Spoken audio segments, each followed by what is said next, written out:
Samantala, alamin naman natin ang mga balita sa pagdiriwang na ika-11 taong anibersaryo ng UNTV kasama si Thalia Javier na kasama natin dito sa Mall of Asia Arena. Thalia? Inulunsad na ang bago at mas pinalakas na UNTV News and Rescue Team kaalinsabay ng pagdaraos ng ika-2 Rescue Summit ng UNTV. Ito ang balita ni Mon Hocson. Bago at mas pinalakas na UNTV Rescue ang inilunsad ngayong araw, kaugnay ng pagdiriwang ng ika-11 anibersaryo ng UNTV ngayong araw.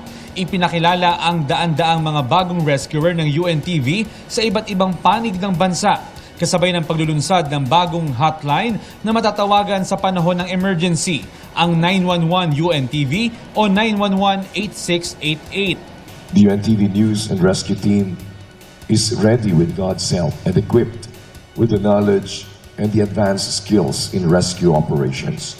And with the help of God, we will be able to meet the task ahead of us.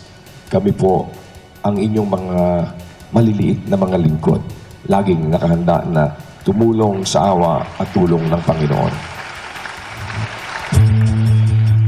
And let me officially introduce po sa inyo ang atin pong official launch ng 911 UNTV. Nadagdag rin ang underwater rescue sa bagong serbisyong ipagkakaloob ng rescue team ng UNTV. Naitalaga bilang head ng underwater rescue team si Jess Lapid, kasama ang ilang piling mga rescuer na sumailalim sa training ni Kuya Daniel Razon. Isinagawa rin ngayong araw ang second UNTV Rescue Summit. Pinangunahan ni Mr. Public Service Kuya Daniel Razon ang pagbubukas ng Rescue Summit kasama sina NCRPO Chief Joel Pagdilaw at Progressive Broadcasting President and owner of UNTV, Mr. Atom Hinares. Tampok sa Rescue Summit ang iba't ibang paraan at kagamitan sa pagsagip ng buhay.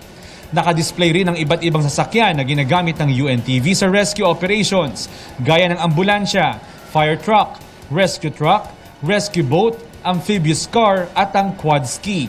Makikita rin ang iba't ibang kagamitan sa pagsagip ng buhay, kabilang na ang mga first aid at medical kit. Makikita dito sa UNTV Rescue Summit ang ilan sa mga drone na ginagamit ng UNTV sa pagsagip ng buhay. At ang isa nga dyan ay itong ating rescue drone na kayang magbuhat ng isang salbabida upang magdala sa isang taong nalulunod.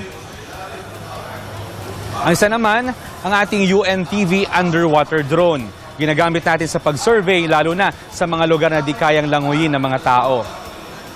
Ganyan din naman, ang madalas natin ginagamit, ang UNTV drone na ginagamit sa pagkalap ng balita at syempre sa pag-alam sa sitwasyon ng trapiko. Mayroon ding sinasagawang lecture at seminar ang ilang piling resource person hinggil sa iba't ibang paraan ng pagsagip ng buhay.